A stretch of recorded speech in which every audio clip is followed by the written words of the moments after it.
Senate sets up committee to review tax reform bills. Kano's SMEs hold special prayer after 70 days without electricity. 12 feared dead as another explosive device planted by bandits explodes in Zamfara. On the foreign scene, Namibia elects first female president in historic but contentious vote. Hello and welcome to the news update on Trust TV at this hour. I am Aisha Salihu. So we begin with the issues around the proposed tax reform bill. The Senate has constituted a committee headed by the minority leader Abba Moro to address the grey areas in the tax reform bills and report back to the committee of the whole before public hearing on the bills. The Deputy Senate President, Barau Jibrin, announced this during plenary on Wednesday.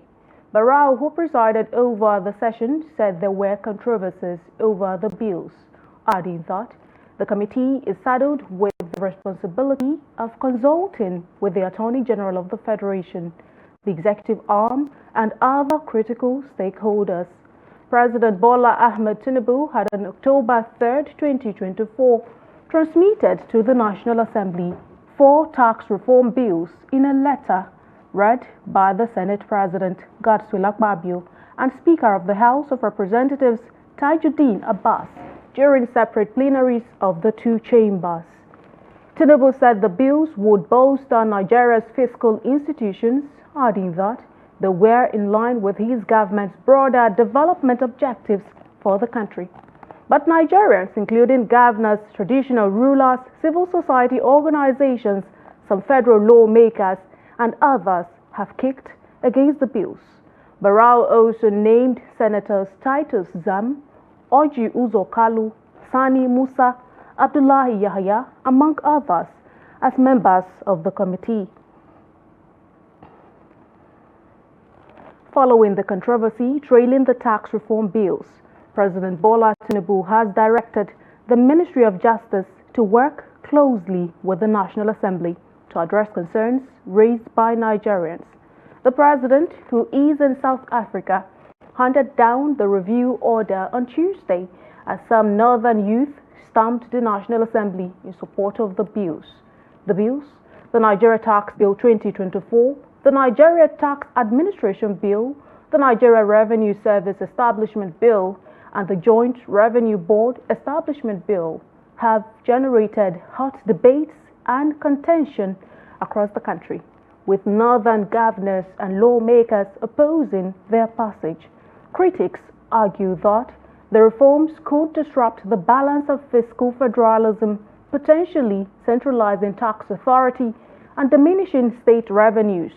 However, in a move to assuage the high emotion over the reform bills, Tinubu directed the Federal Ministry of Justice and relevant officials who worked on the draft to collaborate with the National Assembly to address all genuine concerns before the bills were passed. This was contained in a statement signed by the Minister of Information and National Orientation, Muhammad Idris, titled President Tinubu Committed to Accountability on Tax Bills, directs Ministry of Justice to work with NAS on concerns. Away from that, owners of small and medium enterprises, Dakata cluster of Dakata Industrial Area, have held a special prayer session as a power blackout in the area surpasses 70 days. They lamented that over 10,000 individuals have been affected by the development, which has resulted in the loss of goods and services worth millions of naira. They prayed God to deal with all those responsible for their plight.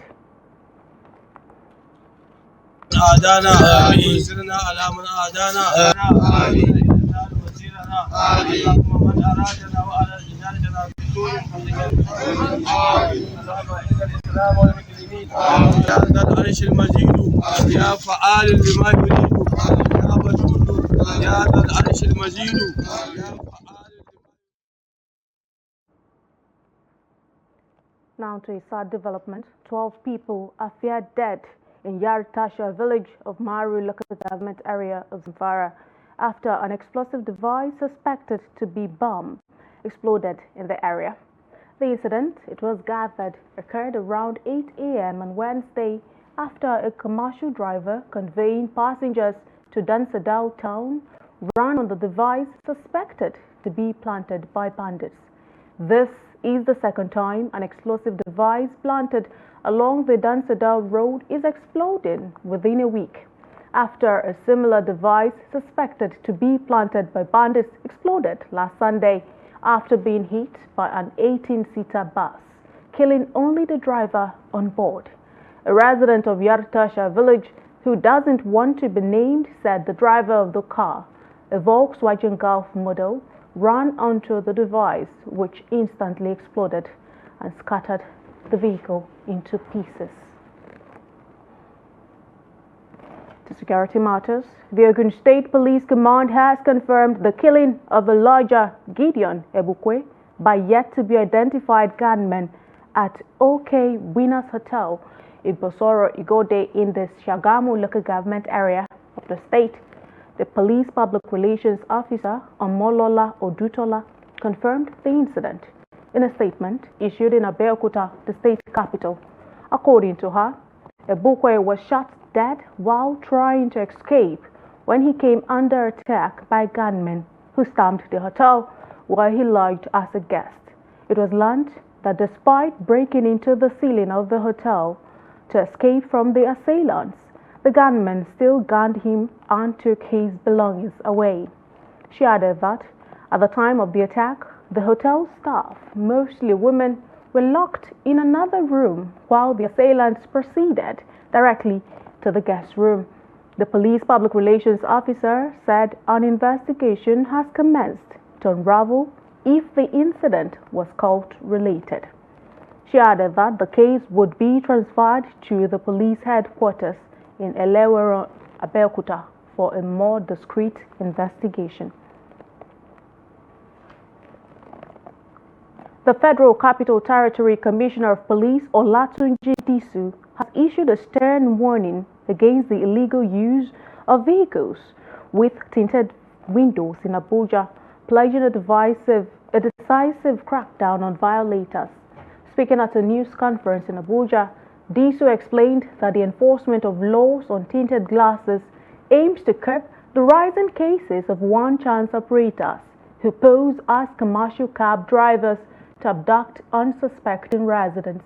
He noted that since the establishment of the Command Special Tactical Team, 296 vehicles have been impounded for various infractions, including the use of tinted windows, driving with only one license plate, and the use of concealed or defaced number plates. The Commissioner of Police explained that since the launch of the Command Special Tactical Team, the Command has impounded 296 vehicles for violations such as the use of tinted glasses, driving with only one plate number, and the use of concealed or defaced number plates.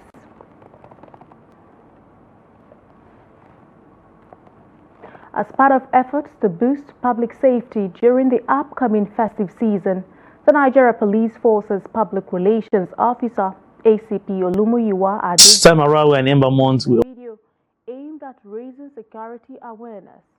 In the video, ACP Adejobi emphasized the need for citizens to cooperate with law enforcement agencies, urging everyone to stay vigilant and prioritize safety. He said although the festive season is a time of joy and celebration, it also presents opportunities for criminal elements to exploit security lapses. Adejobi assured that the NPF has deployed extra personnel nationwide to monitor high-risk areas, including marketplaces, religious centers, and entertainment venues, while encouraging citizens to ensure emergency hotlines for swift responses to security threats. The Nigeria Police Force stressed the importance of collaborative efforts in maintaining law and order during the festive season. This time around we're in Ember Month, we always like to remind ourselves of certain things we need to take note of for our safety and for the safety of our people, and of course for perfect protection of our society in Nigeria. Anytime from September, October, November up to December, we say Ember months. And unfortunately, this period is always characterized with purported ugly incidences, which of course to me, I don't want to subscribe to that these months are full of evil things, crimes, criminality. Fine. People may want to step up their games, particularly men of the underworld. They want to step up their games this period to acquire illegally, to gather money to celebrate this period. But we know that with the effort being put in place by the police and other security agencies, we can actually suppress whatever they want to do. But we cannot do it alone. We need your support. We need the understanding. We need your cooperation to collaborate with the police and other security agencies to actually decimate the activities of these men of the underworld. The Kogi state government has ordered the immediate closure of Zango Market and also banned roadside parking of trucks in the vicinity that is located along Lokoja-Okene Highway in Adavi local government area in the state. This was contained in a statement signed and made available to newsmen in Lokoja on Wednesday by the State Commissioner for Information and Communication, Kingsley Fanwo. The statement noted that the government took the decision in response to the growing security concerns in the area, particularly Osara and its surrounding environment. According to the statement, the state government has given market operators and truck drivers a one-week grace period starting Wednesday to adhere to these directives. Accordingly, the state governor has directed the secretary to the state government to officially communicate the order to all relevant parties, including law enforcement agencies, to ensure seamless compliance.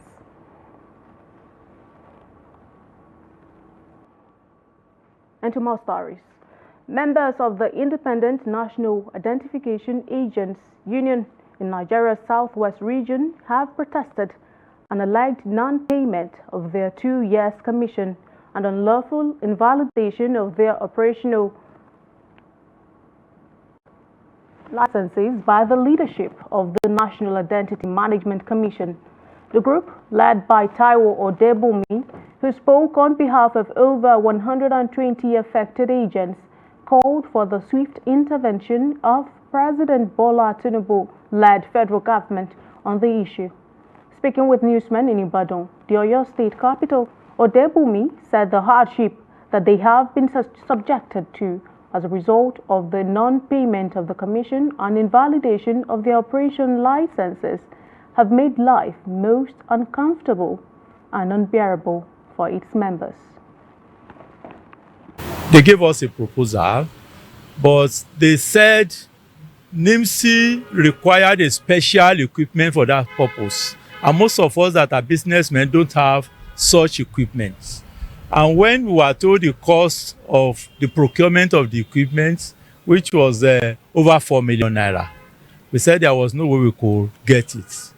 Our employer now decided that and discussed with NIMC that they can approach NASA Microfinance Bank and work out a program whereby it will benefit us, and from our enrollment we will be repaying the loan.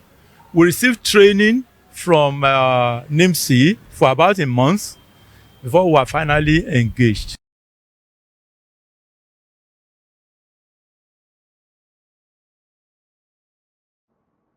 The 2023 National Population Census, a critical exercise, was indefinitely postponed by the previous administration, leaving a trail of allegedly wasted resources and unanswered questions.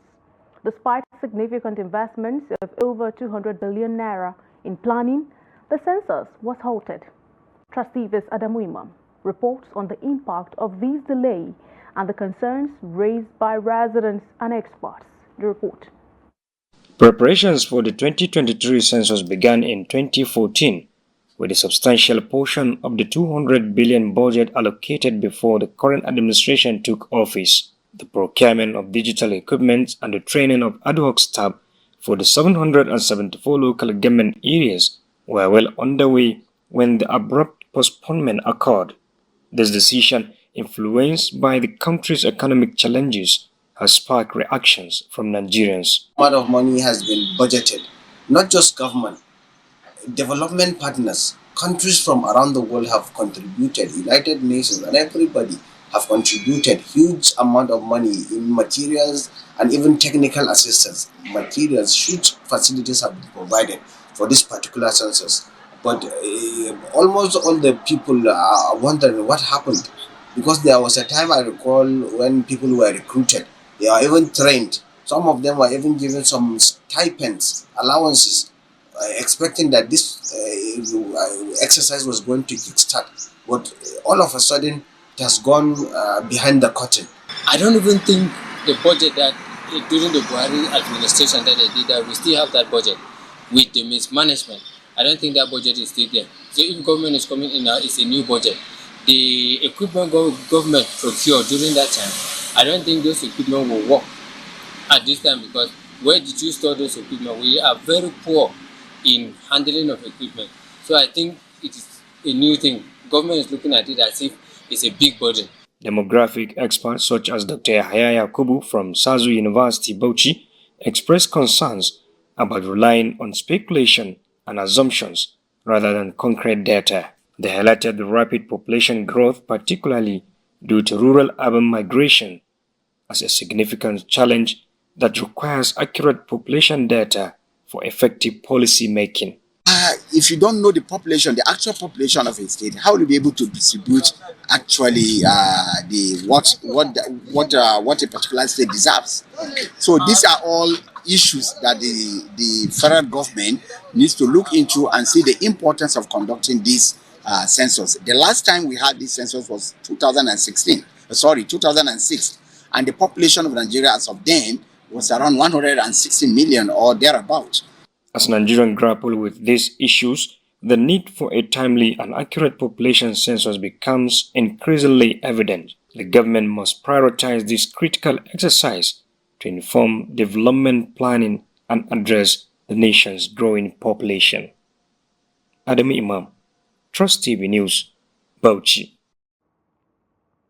South African President Cyril Ramaphosa has announced that tourists from Nigeria can now apply for visas without submitting their passports.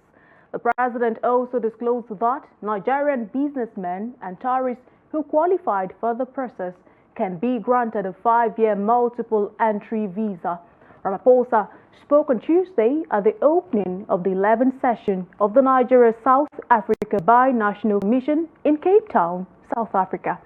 The South African leader said his country has simplified its visa processes to facilitate travel for Nigerian business people and tourists with measures such as 5-year multiple entry visas.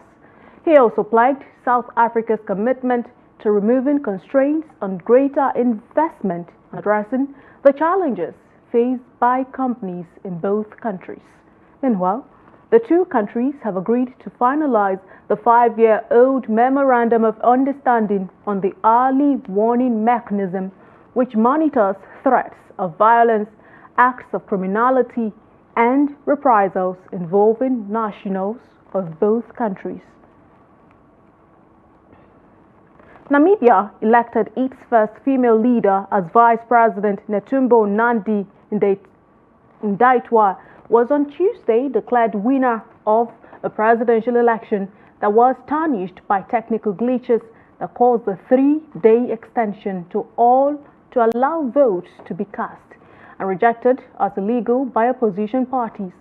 The 72-year-old Nandi Ndaitwah won with 57% of the vote, defying predictions that she might be forced into a runoff. Her ruling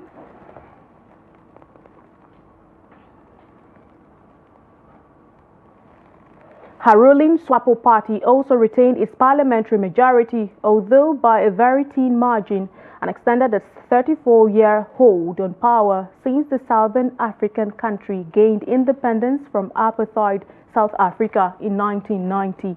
Namibia, a sparsely populated country of around 3 million on the southwestern coast of Africa, has a reputation for being one of the continent's most stable democracies. Last Wednesday's vote was marred by shortages of ballot papers and other problems that led election officials to extend voting until Saturday. Opposition parties have said the extension is unconstitutional, and some have pledged to join together in a legal appeal to have the election invalidated. And lastly, in sports, Anthony Joshua's promoter, Eddie Hearn, has confirmed that the former two-time heavyweight champion is set to make his highly anticipated return to the ring in 2025. The announcement comes in the wake of Joshua's devastating loss to Daniel Dubois, a fight that derailed his bid to reclaim his position as a dominant force in the boxing world. While some speculated the defeat might signal the end of his journey in professional boxing, Hearn dismissed any talk of retirement, reaffirming that the British Nigerian remains committed to continuing his career. The 2012 Olympic gold medalist entered 2023 with renewed vigor, securing 4 straight wins and looking poised to challenge for heavyweight supremacy once more. However, his encounter with Dubois in March 2024 proved a stumbling block. A brutal loss following a first-round knockout victory over Francis Ngannou reset the trajectory of his comeback. Speaking on the loss, Hearn acknowledged the need for Joshua to regroup both mentally and physically. West Bromwich Albion will not cash in on Josh Maja in January, according to the Baggies expert, Callum Burgess. The Nigerian has impressed in the Sky Bet Championship this season, netting 10 times for Albion. Maja is currently the leading scorer in the championship. Burgess believed West Brom's hard stance on Tom Fellows last summer showed they are tough to negotiate with, adding that remaining at the Hawthorns would be best for the striker at this stage of his career. And on that note, we've come to the end of the news update on Trust TV. Do not forget, you can always follow us across all of our social media platforms and also join our YouTube live stream for more news, programs, and documentaries. I'm Aisha Salihu. Thank you so much for watching. Join us again.